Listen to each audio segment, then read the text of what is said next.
Bom dia, hoje dia 25 de maio de 2025, seguindo com o nosso estudo da carta de Paulo aos Romanos. Hoje conversaremos sobre o capítulo 10 dessa carta de Paulo aos Romanos. Nesse capítulo 10, nós vamos conversar sobre a rejeição dos judeus, óbvio, na visão de Paulo, a rejeição dos judeus em relação à justiça da própria lei, né? Então seria, os judeus rejeitam a justiça de Deus, seria essa ideia paulina. E veremos também Paulo trabalhando uma outra ideia, que seria Israel não poderia alegar a falta de oportunidade para crer efetivamente no Cristo, né? Então, aqui é o conjunto de assuntos que nós temos no capítulo 10. Paulo vai citar bastante o Deuteronômio, Paulo vai citar bastante os Salmos, me fugiu aqui, Paulo vai citar bastante os Salmos, o profeta Isaías e uma citação ao profeta Joel. Então, é um texto que, para ser lido, ou melhor, para ser analisado, precisamos entender o conjunto dos textos também do Velho Testamento. Eu sempre coloco aqui no nosso estudo que a interpretação, na verdade a análise, eu não vou chamar de interpretação, a análise da carta paulina, ou das cartas paulinas, em especial essa aos Romanos, precisa ser feita usando a epistemologia do Velho Testamento, usando a epistemologia daqueles textos da Sagrada Escritura hebraica que Paulo a eles quase sempre recorria. Então, muitas falas podem parecer estranhas, porque Paulo busca trazer a ideia corrente da lei, a ideia corrente da Sagrada Escritura hebraica, judaica, para o momento pós-Cristo. Então, Paulo muitas vezes faz um movimento pendular. Ele vai no Velho Testamento, ele traz a ideia do Velho Testamento para uma ação, uma conduta de Jesus. Então, ele cria esse movimento para justamente ir reforçando aos judeus que Jesus era o Messias e aos gentios que Jesus era aquele que trouxe a palavra, a ideia, o ensino da libertação. E o ponto central de toda a estrutura da carta paulina aos Romanos é a salvação, é a justificação, por assim dizer, a justificação pela fé. Então esse é o grande ponto de referência do apóstolo Paulo. Então vamos lá fazer a leitura do texto e vamos conversando sobre ele.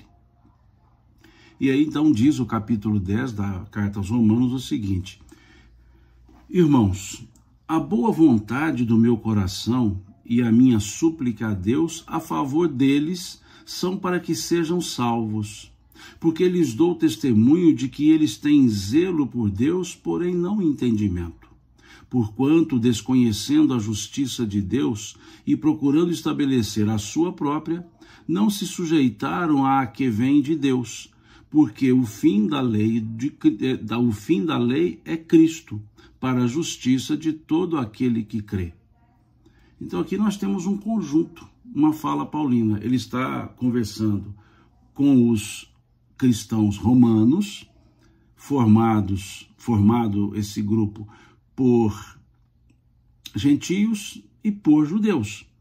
E aqui então ele mostra nesse primeiro conjunto, do versículo 1 ao versículo 4, nós vemos Paulo mostrando uma terna atenção, um carinho pelo judeu, pelo povo judeu, um carinho pelo povo de Israel, até porque ele era judeu.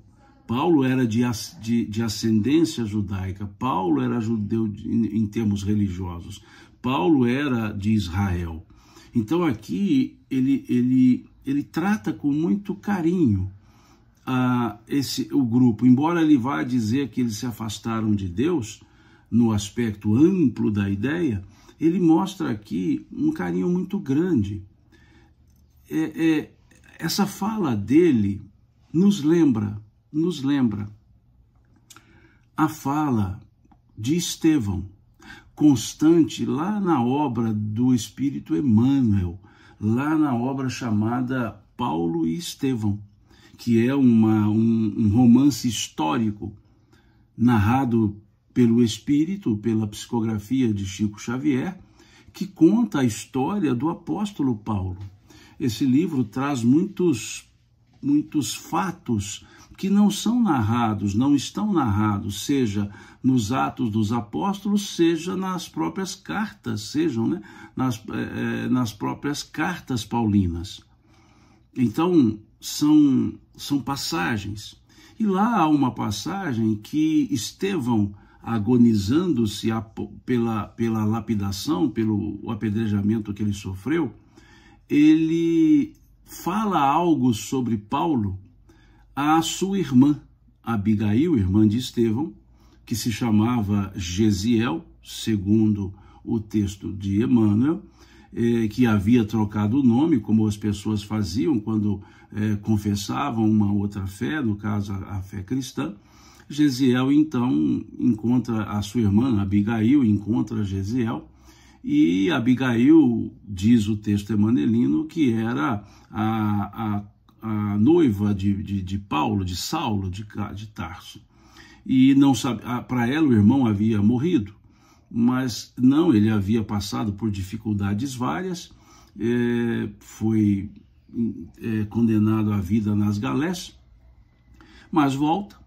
Depois é acolhido pela Eclesia de Jerusalém, a chamada Casa do Caminho, e ali ele troca o nome para Estevão, e todos sabemos que a lapidação de Estevão teve a mão de Saulo para que isso acontecesse.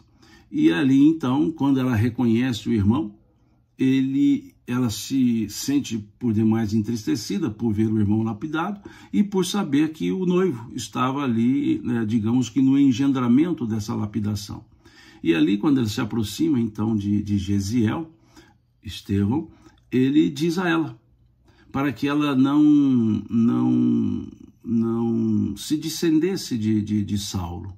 Ele diz a ela assim: Saulo é um bom homem. Ele defendeu a Moisés, a quem ele conhece. Quando ele conhecer a Jesus, ele também o defenderá. Vejamos essa fala trazida pelo Espírito Emmanuel, dita por Gesiel, por Estevão. Saulo é um bom homem. Veja, deve ser um bom homem. Ele defende Moisés, a quem ele conhece. Quando ele conhecer a Jesus, ele também o defenderá. Eu lembro-me dessa fala lendo essa parte agora aqui, porque Paulo aqui está falando da mesma forma sobre os judeus.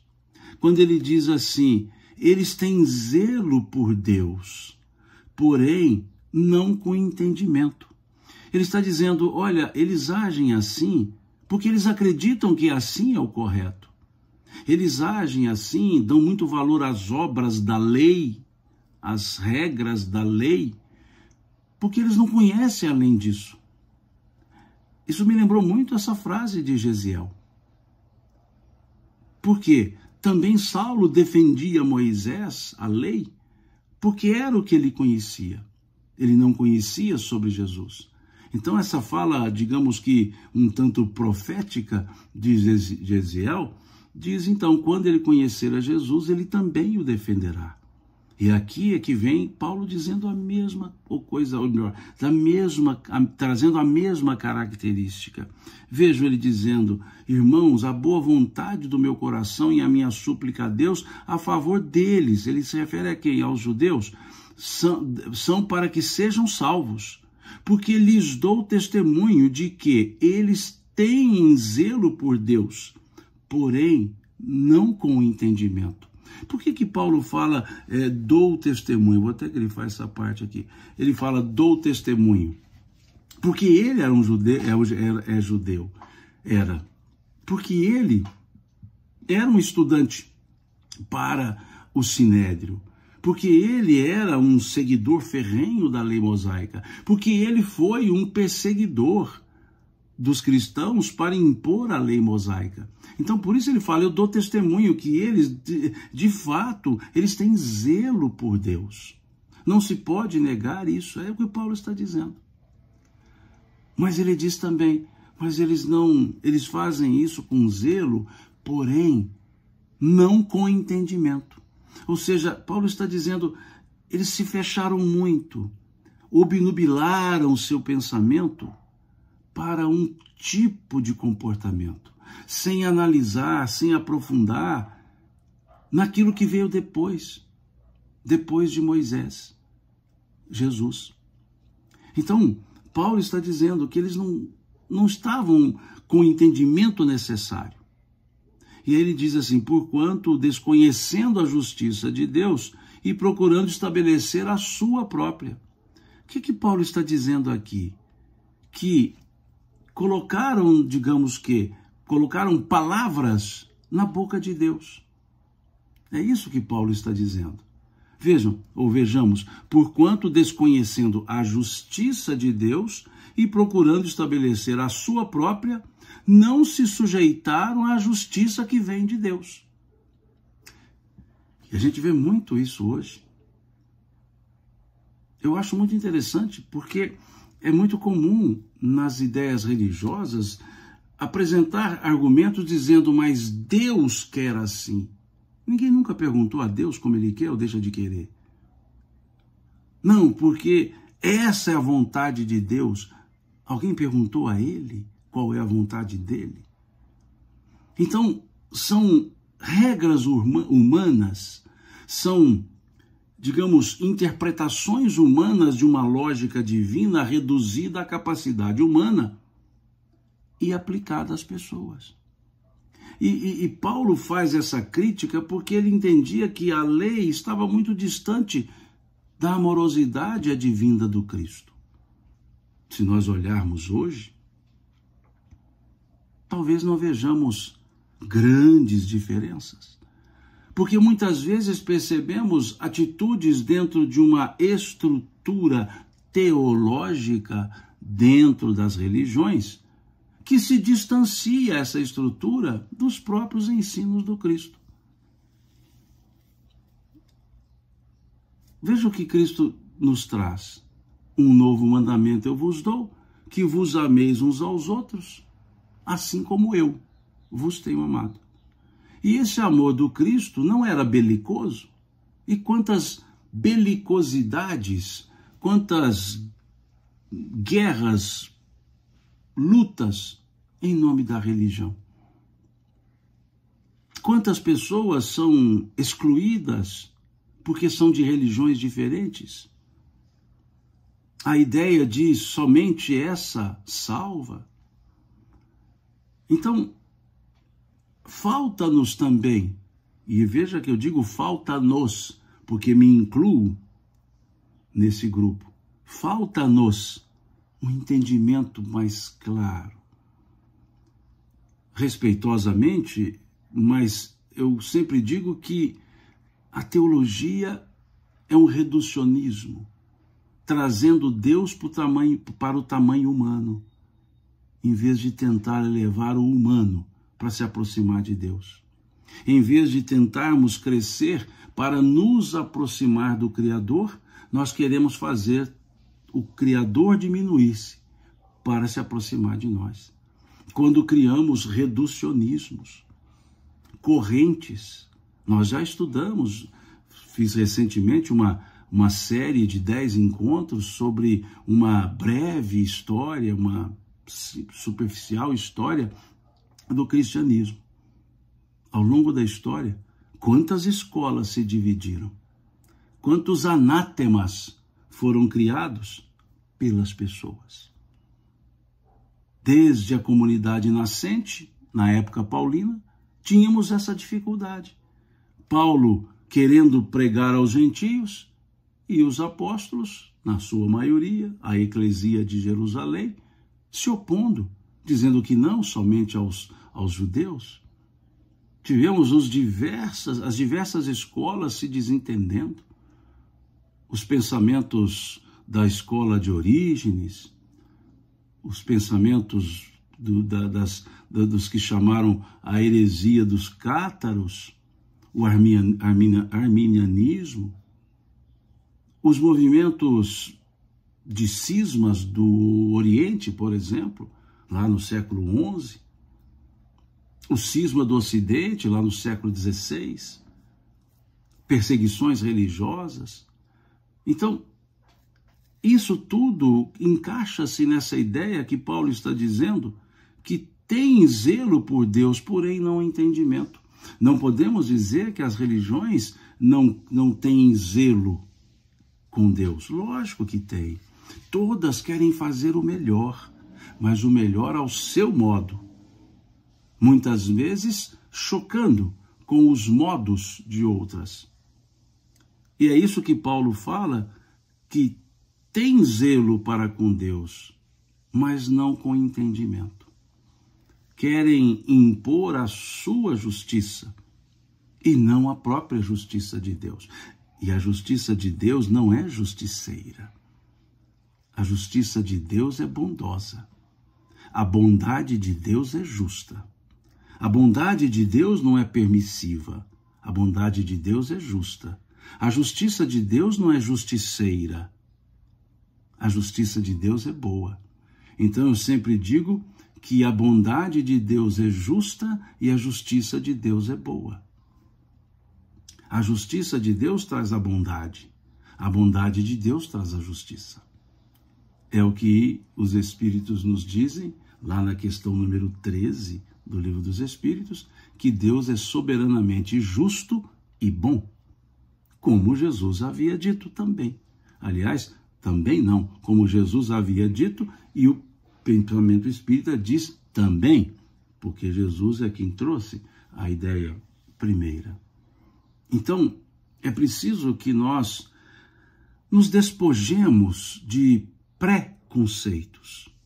Eu sempre pondero aqui que quando vamos ler um texto, estudar um texto, nós temos que diminuir a crença e aumentar a realidade. Ou seja, aumentar aquilo que o texto está dizendo e diminuir aquilo que nós achamos que deveria dizer.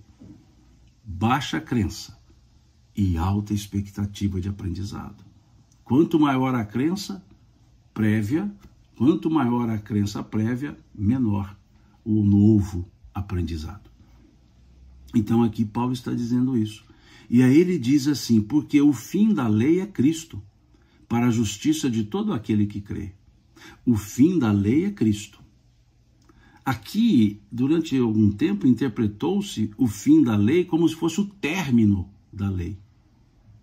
O sentido da expressão, depois de algum tempo, foi trabalhado, e aí a tradução grega passou a ser melhor analisada, porque a palavra poderia ensejar algumas interpretações, e aí entendeu-se que não é o fim da lei, que Jesus não destruiu a lei, que, aliás, é uma das suas falas.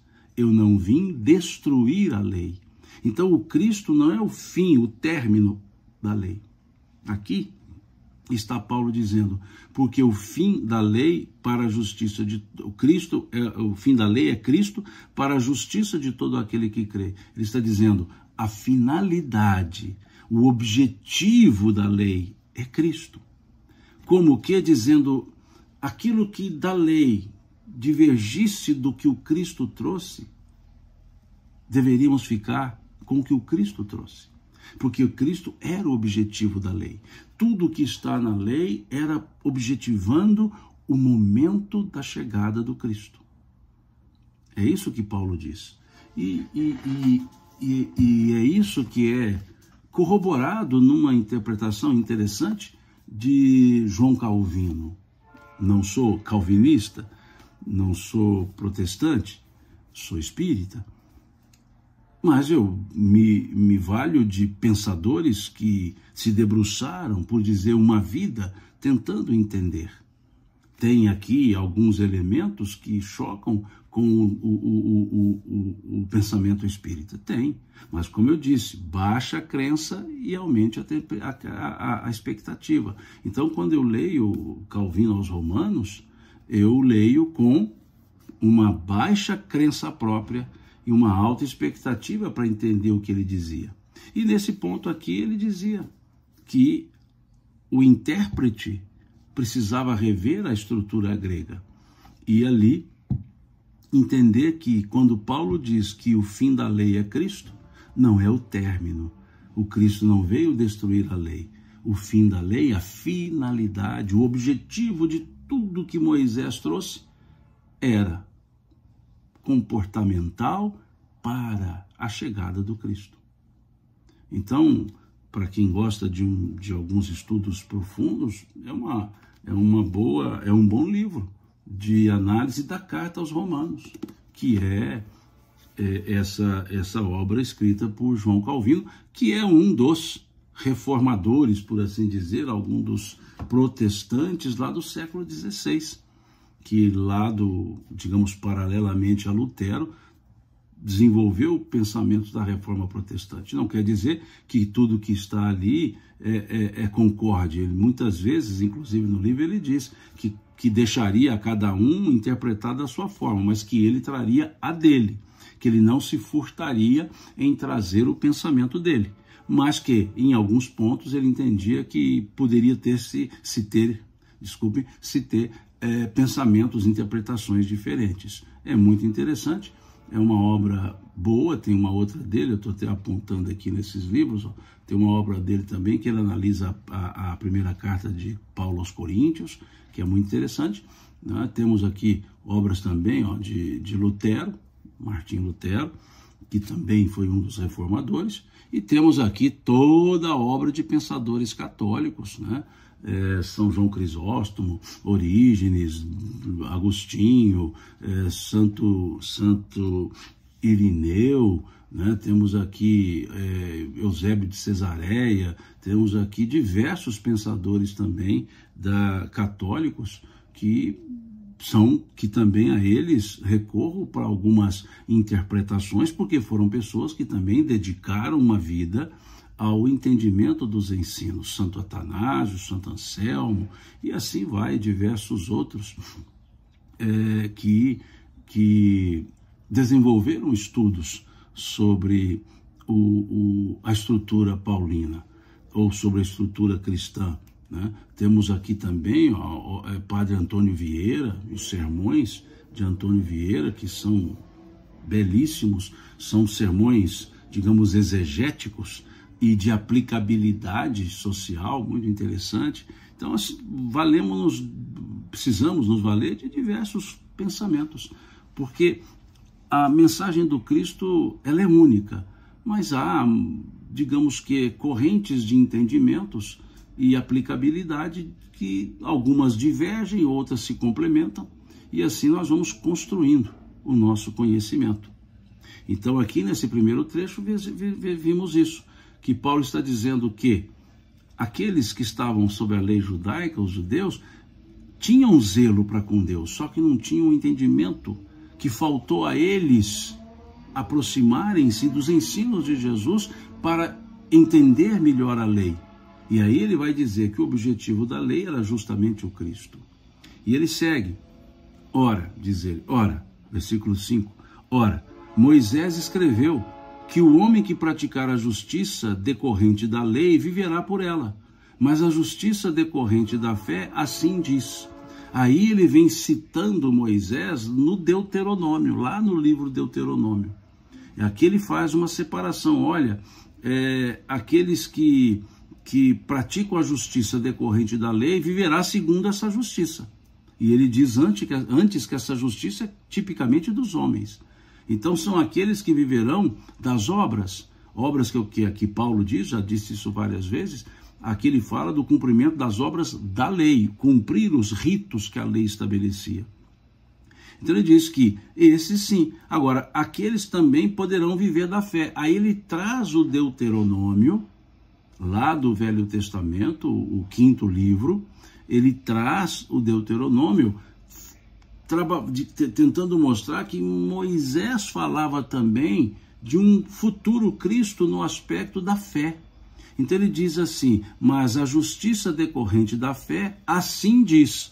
Aí ele vai lá no capítulo 30, versículos 12 a 14, do Deuteronômio, e não é que ele reprisa, repassa, refaz, ou diz novamente ipsis literis, ou ipsis verbis, o que estava lá na lei. Ele traz já, dizendo, está lá em Moisés, mas ele já traz com a sua própria interpretação. Então, se vocês olharem a frase que está dita aqui no versículo 6º, que ele cita Moisés, que é o Deuteronômio 30, 12 e 14, não está ipsis literis, ipsis verbis, como está lá no Deuteronômio, mas já vem com a interpretação paulina. E até nesse ponto, o Calvino faz uma ligeira crítica, dizendo que ali é uma interpretação paulina, sem discordar dela. Mas então diz assim Paulo, mas a justiça decorrente da fé assim diz, não perguntes em teu coração quem subirá ao céu, isto é, para trazer do alto a Cristo, ou quem descerá ao abismo, isto é, para levantar Cristo dentre os mortos. Porém, que se diz. Aqui é interessante, porque se nós olharmos o texto do Deuteronômio, não está falando sobre Cristo a palavra. Lá, Moisés traz essas duas comparações como apresentando locais de difícil acesso. Então ele cita os céus e cita as águas. Quando aqui Paulo fala do abismo, se olharmos o texto do Deuteronômio, que aí é o 30, versículo 13, ele cita abismo lá, mas com a expressão de nas águas do mar, ou seja, as águas abissais, a profundidade. Então aqui Paulo traz duas comparações do Deuteronômio de difícil ascensão, que é preciso de um acompanhamento. Então ele diz aqui, não perguntes em teu coração quem subirá ao céu. Lá no Deuteronômio 30, versículos 12 a 14, não fala desse jeito. Então por isso que Paulo traz uma interpretação. Quem subirá ao céu, isto é, para trazer do alto a Cristo, ou seja, quem que vai buscar nas alturas o Cristo para ele vir ao mundo? O nascimento. Quem descerá ao abismo, isto é, para levantar Cristo dentre os mortos? Ou seja, a crucificação e a, aspas, ressurreição. Eu já disse várias vezes, a base que sustenta a estrutura paulina é provar que Jesus mostrou a continuidade da vida depois da morte e, para tanto, ele usa a lógica da ressurreição, que entendamos o reaparecimento de Jesus depois da morte. Então, quando Paulo aqui traz Moisés, ele cita lá Deuteronômio 30, capítulo 30, versículos 12 a 14, nós percebemos que Paulo traz essa citação mosaica de uma forma interpretativa, não ipsis verbis como está lá. Então ele quer colocar que há uma inacessibilidade do ser humano para ir ao alto, buscar o Cristo. E há uma falta de entendimento humano para ir abaixo, ou seja, no abismo da morte, para a elevação da vida. Então, Paulo chama de abismo a morte, que Cristo foi lá e voltou dela. E ele cita também a inacessibilidade aos céus pela falta de entendimento daquilo que Jesus havia trazido. E ele está se referindo a quem? Aos judeus. Por isso ele diz que eles tinham dificuldade de entendimento. Então, para eles, esse entendimento de alçar ao céu e trazer Jesus, essa falta de entendimento deixava uma inacessibilidade a esse novo mundo, a essa nova ideia. Então, quando nós entendemos o porquê que Moisés escreve lá no Deuteronômio, nós entendemos por que Paulo traz a ideia de Moisés para fazer esse jogo de palavras, para dizer que sem o entendimento do Cristo, céu é inacessível e entendimento sobre a morte também é difícil. Então aí voltamos ele dizendo, não perguntes em teu coração quem subirá ao céu, isto é, para trazer do alto a Cristo, quem descerá ao abismo, isto é, para levantar Cristo dentre os mortos, porém, que se diz? Aí ele deixa aqui a pergunta, porém, o que se diz? E aí ele volta ao Deuteronômio, lá no versículo 14 do capítulo 30, Paulo volta lá e vai dizer, a palavra está perto de ti, na tua boca e no teu coração. Ele está citando uma fala do Deuteronômio, segundo a interpretação paulina, encaixando nesse conjunto, como que é dizendo, olha, a palavra está perto de ti, na tua boca e no teu coração. Por quê? Porque ele se referia aos ensinamentos de Jesus, que já estavam dados, já estavam postos. E ele segue, isto é, a palavra da fé que pregamos. Pregamos quem? Ele. A palavra da fé, já que a ideia paulina era a justificação pela fé. Se com a tua boca confessares Jesus como Senhor e em teu coração creres que Deus o ressuscitou dentre os mortos, serás salvo. Por que essa ideia do será salvo? Porque ali a base do pensamento paulino, a ressurreição, ou seja, Jesus venceu a morte, nos fala que todos nós venceremos a morte. Não no aspecto ressurreição, tecnicamente falando, eu não vou entrar nesse meandro de dizer se ressurreição é voltar ao mesmo corpo ou só aparecer em espírito. Não vou discutir isso. Eu vou trabalhar a ideia que, fato, Jesus se apresentou depois da morte. Ponto. Agora, se era corpo físico, se era corpo espiritual tangibilizado, não vou entrar nesse mérito. Não vou entrar porque são discussões infrutíferas. Trabalho com a escola de Jesus aparecendo em espírito, materializando, ok, depois da crucifixão. Mas não vem ao caso detalharmos ou debruçarmos nisso. O importante é entender que o reaparecimento de Jesus depois da sua crucifixão, depois da sua morte, entre aspas, determinou a continuidade da vida. Então é essa fé que Paulo quer dizer, a fé na continuidade da vida, porque era isso que Jesus ensinava. Meu reino não é desse mundo. É para dizer que nós não podemos viver uma vida material de olho no túmulo, ou seja, achando que a vida termina no túmulo. A base paulina, que é base do pensamento do Cristo, é a vida continua. A morte não acaba com a vida. A morte cessa a corporeidade da existência, mas continuamos existindo. Essa é a lógica paulina. Isso é que ele chama de fé na ressurreição, fé no reaparecimento de Jesus. Isso é um ponto de fé. Então, por isso ele dizer, se com a tua boca confessares Jesus como Senhor e em teu coração creres que Deus o ressuscitou dentre os mortos, serás salvos. Por quê? Com o coração se crê para a justiça e com a boca se confessa a respeito da salvação, porquanto a Escritura diz. Aí ele vai mais uma vez citar as Escrituras. Aqui ele vai citar o profeta Isaías, vai citar o profeta Joel. Volto a dizer, desculpe-me se pareço-me enfadonho nisso, mas leitura da carta de Paulo sem fazer o pêndulo para as escrituras do Velho Testamento, fica difícil entender. Talvez a maioria das pessoas dizem, não consigo entender, porque não está familiarizado com o Velho Testamento. Não está familiarizado com aquilo que aqui Paulo chama de escrituras. Então aqui ele vai citar Isaías. Veja que antes ele disse, olha, precisamos confessar, né? Quer dizer, confessar, ter certeza de boca que Jesus é o Senhor, ou seja, eu creio nisso. E precisamos confessar de coração a certeza que Jesus se apresentou depois da morte, porque essa é a prova da certeza, da continuidade da vida. Essa é a certeza da continuidade da vida. Então, assim fazendo, Paulo vai citar as Escrituras. Para fundamentar esse raciocínio, ele vai lá em Isaías, lá no capítulo 28, versículo 16, do profeta Isaías, dizendo, todo aquele que nele crê não será confundido. Aqui Isaías está profetizando a vinda do Messias, está falando do futuro, e aí dizendo, todo aquele que nele crê não será confundido. É importante entender essa expressão não será confundido. quantas confusões nós criamos por causa das correntes teológicas, por causa das correntes exegéticas, por causa da hermenêutica, da homilética, termos da teologia.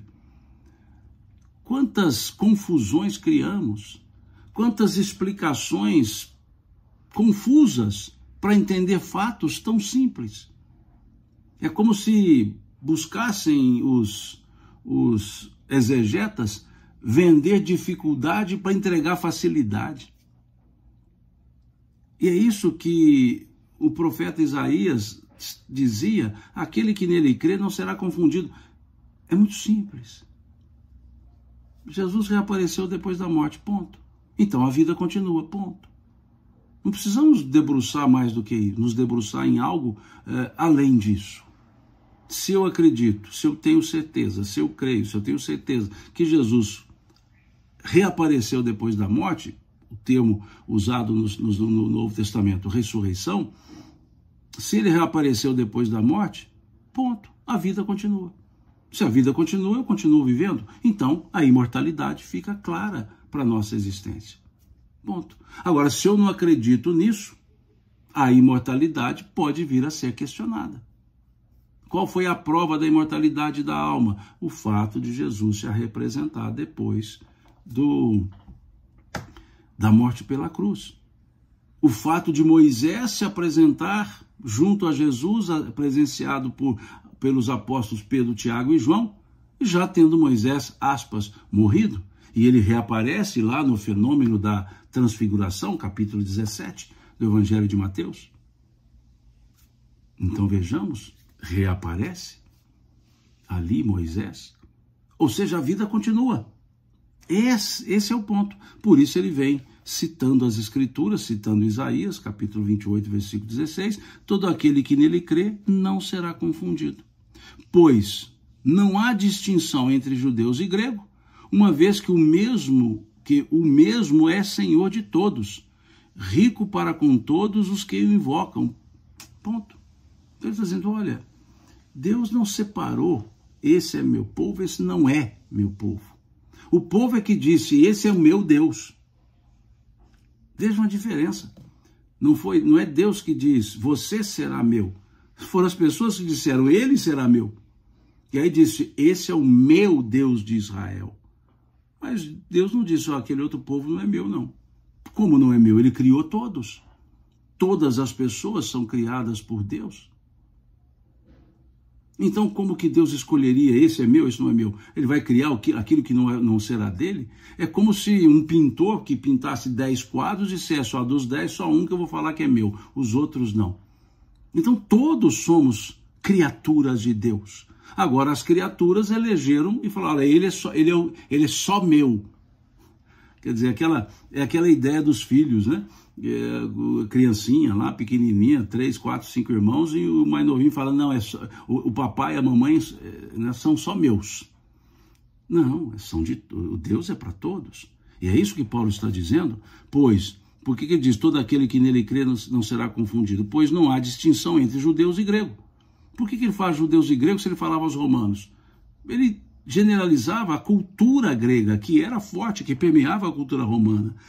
E há que lembrarmos que ele escreveu essa carta aos romanos, estando Paulo em Corinto, na Grécia. Então ele diz, não há distinção entre judeu e grego, uma vez que o mesmo é o Senhor de todos, rico para com todos que o invocam. Então a relação nossa com Deus, Paulo dizendo, independe de escolas religiosas. A relação nossa com o Criador é a fé no entendimento paulino. A fé em Cristo Jesus, dizia ele. Porque Cristo Jesus é o que trouxe a palavra divina. Os ensinos de Jesus são a materialização da palavra divina.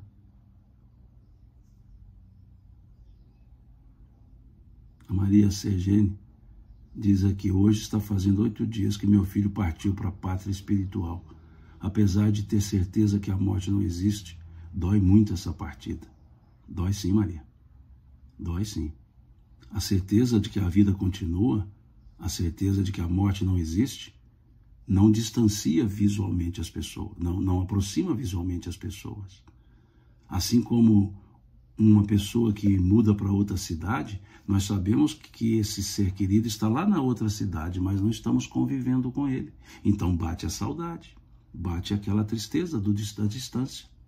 A morte é a porta de retorno ao mundo espiritual, mas uns ficaram aqui, outros voltaram para lá. Essa distância interdimensional gera tristeza, porque não teremos mais a convivência diária. Então, a certeza na continuidade da vida, a certeza que a morte não existe, Maria, tira o desespero. Mas a tristeza está no amor e na vontade da convivência. Então é natural que sintamos a tristeza pela morte de um ente querido, ainda mais no seu caso, de um filho. Porque aquela convivência diária, ela não vai existir. Então sim, a saudade vai ficar. O que a certeza nos dá, a certeza na continuidade da vida nos dá, é que nos reencontraremos. O quando pode demorar, e aí gera a ideia de distanciamento e tristeza. Mas o fato de nos encontrarmos evita-nos o desespero. Por isso todos vivem o luto quando um ente querido volta ao mundo espiritual. A morte não é partida, a morte é retorno. Partida é quando saímos do mundo espiritual e viemos para cá, porque a nossa pátria verdadeira é o mundo espiritual. E viemos para cá para desenvolver um trabalho. Terminado o trabalho, voltamos para lá. Então, morte não é partida, morte é retorno. E a morte, por vias não provocadas, é o retorno na hora certa. É aquele trabalhador que terminou a jornada e quer voltar para casa. Agora, a tristeza é porque é nós que aqui ficamos. Não teremos a convivência diária, não teremos o toque físico, não ouviremos a voz, não enxergaremos a pessoa. E isso gera tristeza. Então, Maria, é compreensível o seu luto, é compreensível a sua tristeza, mas ela não significa desespero de causa, porque você mesmo disse, sabe que a morte não existe, mas sabe que pela morte há um distanciamento temporário de uma convivência querida. Então é isso. Compreendemos e é natural que choremos, que nos entristeçamos quando um ente vai, ou um ente querido volta ao mundo espiritual. É compreensível. E essa tristeza, pode ter certeza, essa tristeza não regada por desespero, essa lágrima de uma mãe amorosa, aliás, mãe amorosa até parece um pleonasmo, essa lágrima de uma mãe amorosa, essa lágrima de amor pela saudade do filho, é recebida como uma prece por ele que lá está. Agora, a lágrima que cai pelo desespero e a pedido de prestação de contas a Deus é um toque de preocupação para aquele que voltou. Então, que a lágrima sentida pelo amor sentido, pela saudade estabelecida, seja transformada numa prece de agradecimento a Deus por ter confiado a você uma alma querida, para que você pudesse devolvê-la depois para Deus, melhor do que Deus a colocou aqui. Porque essa é a grande tarefa dos pais. Devolver os filhos para Deus melhor do que dele receberam. E com certeza, você fez isso. Devolveu para Deus, devolveu ao mundo espiritual um ser que aqui veio e pelo amor recebido, pelo exemplo dado, voltou melhor para a casa do Pai, para a nossa casa. Porque a casa dos nossos pais, a casa dos nossos pais, nós sempre chamamos de nossa casa, mesmo depois de casados e com filhos ou netos. Mas se tiver um pai e uma mãe, a gente vai sempre dizer lá em casa. A gente sempre dirá, em relação à casa dos nossos pais, que é a nossa casa, mesmo que tenhamos a outra. A outra que é aquela que os nossos filhos dirão nossa casa, mas nós diremos em relação aos nossos pais, a nossa casa. Então, o mundo espiritual, a casa do nosso Pai, é a nossa casa. Voltamos para lá, depois de um tempo aqui, e com a certeza que nunca estaremos distanciados, pois o fio condutor é o amor que se tem, mesmo não estando mais convivendo e dividindo o mesmo espaço. Voltando aqui à ideia paulina, ele vai dizer, depois de citar Isaías, que não há distinção entre judeus e gentios, ele vai dizer, citando agora o profeta Joel, todo aquele que invocar o nome do Senhor será salvo. Todo aquele que evocar o nome do Senhor será salvo. Ele está citando o profeta Joel, capítulo 2, versículo 32, lá do livro de Joel, do Velho Testamento. É isso que Paulo está trazendo para nós. Que crer em Deus é uma relação íntima da criatura com o Criador, que independe de escolas religiosas. E ele segue. Como, porém, invocarão aquele em quem não creram? Porque ele está dizendo que havia zelo para com Deus, mas não entendimento perfeito. Então, como invocar o nome daquele que não se conhece? Que não se conhece. E por que não se conhece? Porque reduziu-se o tamanho de Deus para o tamanho do ser humano. Porque em vez de nos elevarmos para tentar entender melhor sobre Deus, reduzimos Deus, rebaixamos Deus ao nosso nível. Então diz a Escritura, diz Joel, todo aquele que invocar o nome do Senhor será salvo. E aí vem Paulo dizendo, como porém invocarão aquele a quem não creram? E como crerão naquele de quem manda nada ouviram? Quem tiver ouvido de ouvir, que ouça. Lembra dessa frase de Jesus? Constantemente ela dizia. Como ouvirão se não há quem pregue? E como pregarão se não forem enviados? Então aqui ele faz uma cadência, um raciocínio cadenciado, uma concatenação de ideias. Vejam que jogo de palavras. Eles trazem o profeta Joel, todo aquele que invocar o nome do Senhor será salvo, e aí Paulo desenvolve um raciocínio. Como, porém, invocarão aquele em quem não creram? E como crerão, veja, em quem não creram, aí ele traz a crença. E como crerão naquele de quem nada ouviram? E aí ele traz o ouvir novamente. E como ouvirão, se não há quem pregue? Ou seja, se mataram o Cristo, se perseguem os que estão pregando. E depois ele vem na pregação e diz, e como pregarão se não forem enviados? Para dizer, eles precisam ir aos gentios, ir a todos. E aí ele traz novamente o profeta Isaías. Quando ele diz, como está escrito, quão formosos são os pés dos que anunciam coisas boas.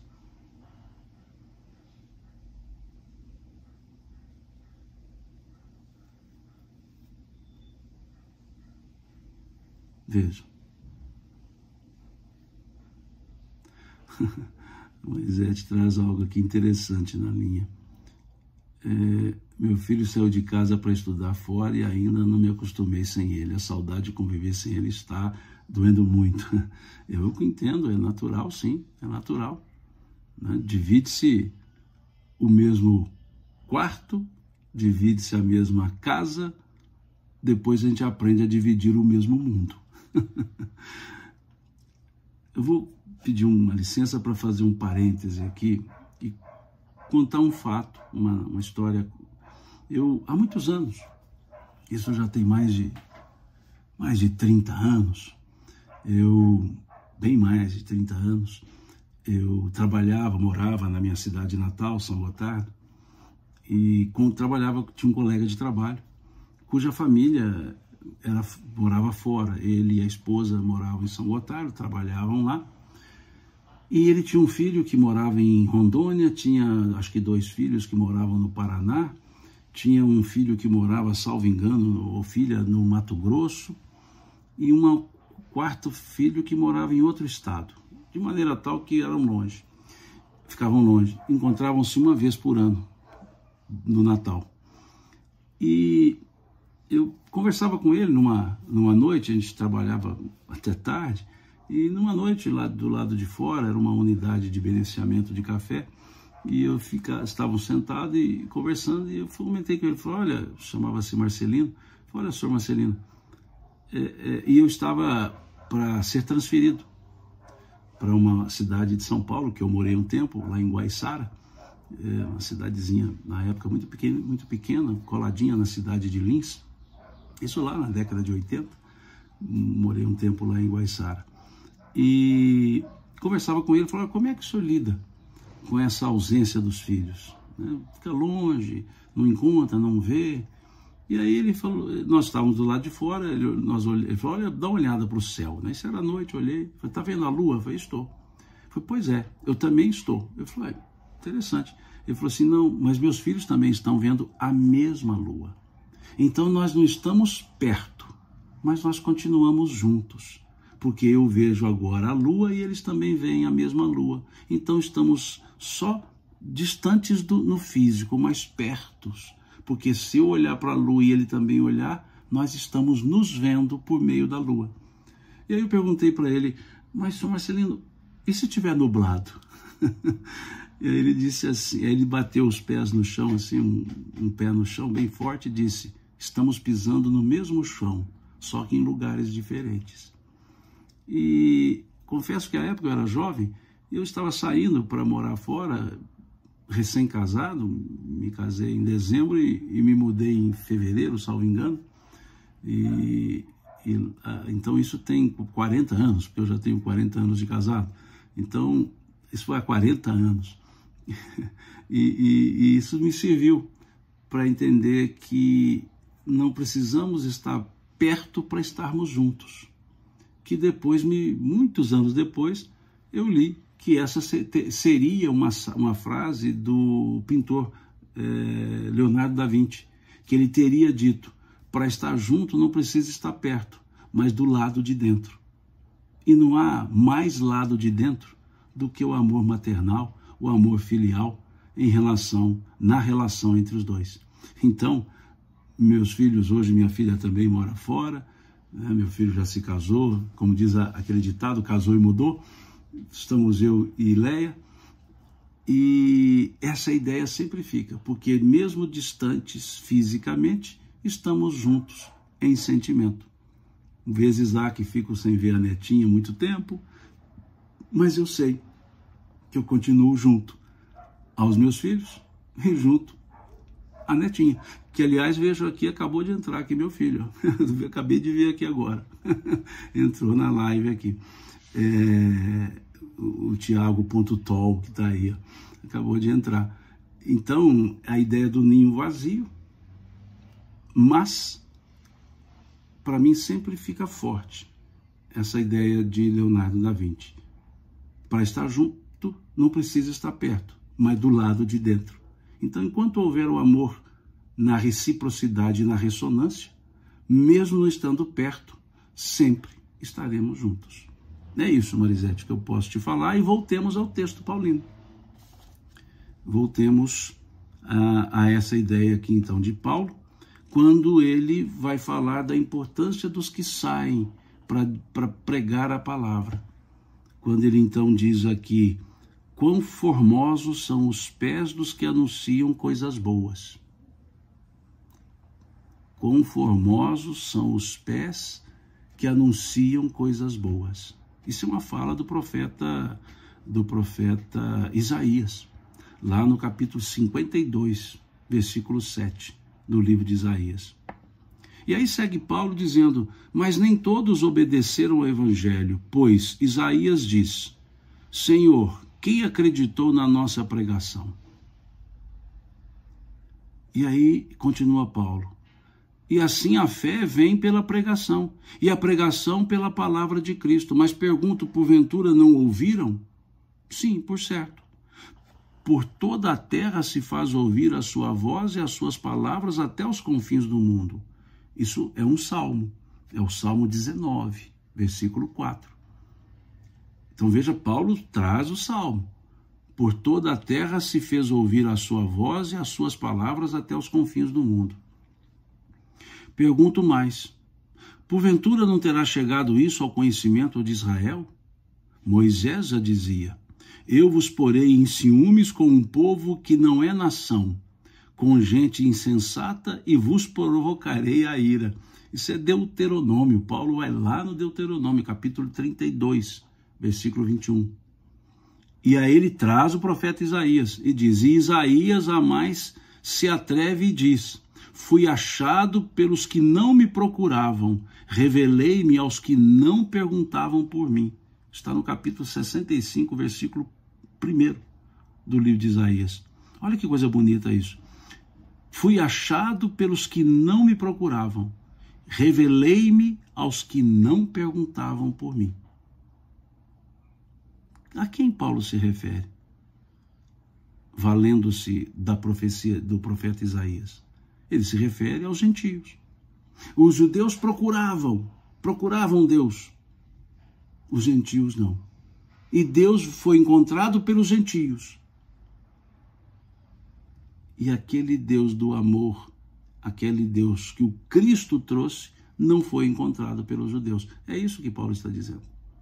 E aqui, repito, sempre está se referindo à sua época, nada a ver com a época presente, no aspecto de pessoas e estruturas religiosas.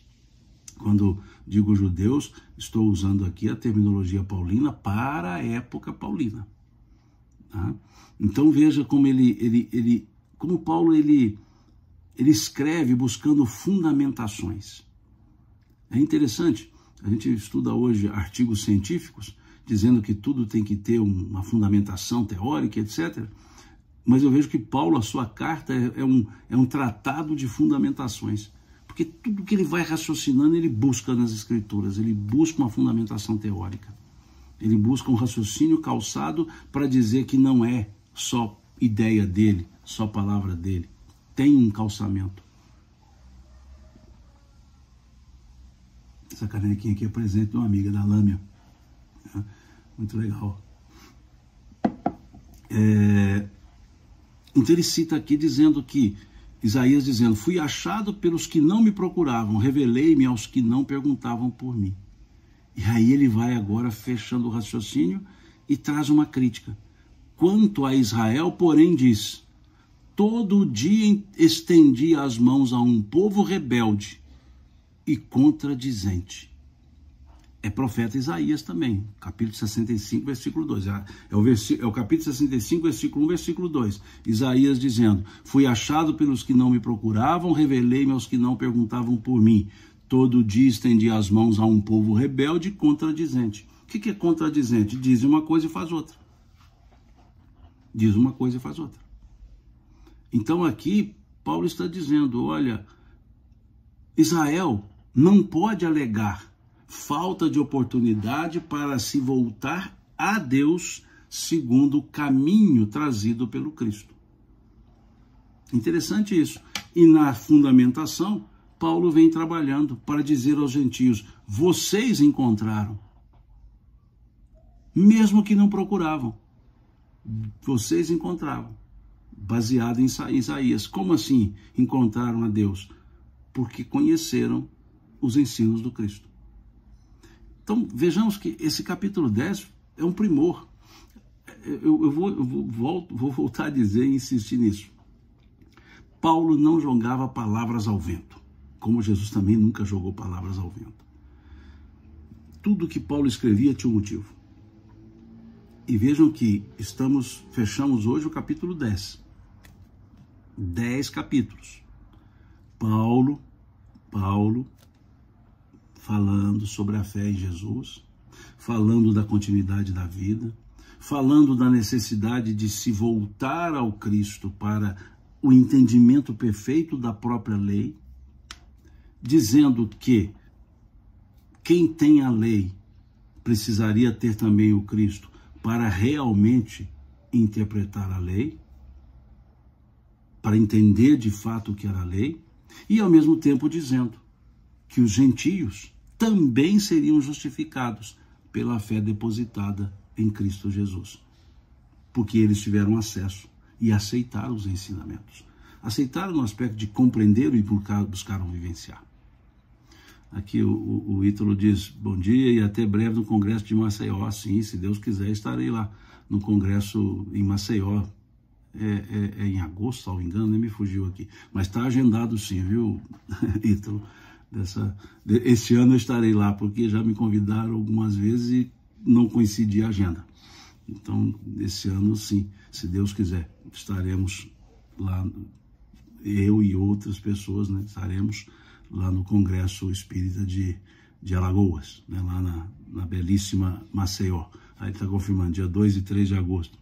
É uma belíssima cidade, um belíssimo povo, uma comunidade carinhosa, que das vezes que lá fui bem recebido, né, carinhosamente bem recebido. É isso, encerramos aqui o capítulo 10, então o que nós vimos no capítulo 10? Que a ideia judaica da época rejeitava a verdadeira justiça de Deus e que Israel não poderia alegar falta de oportunidade para voltar-se para Deus pelos caminhos do Cristo, né? Esse seria o grande resumo do estudo. E mais uma vez, lembrando, Paulo cita aqui Deuteronômio várias vezes, Isaías várias vezes, Joel uma vez, Salmo uma vez. Então veja que entender essa lógica na carta de Paulo, para entendê-la, precisamos compreender um pouco a estrutura velho testamentária também. Marisete disse, vem a Natal, conhece? Sim, já estive aí, Marisete. E não foi falta de convite também não, já fui convidado algumas vezes, mas coincide as agendas, e aí eu não consegui ainda agendar. Já fui convidado para estar em Natal, né?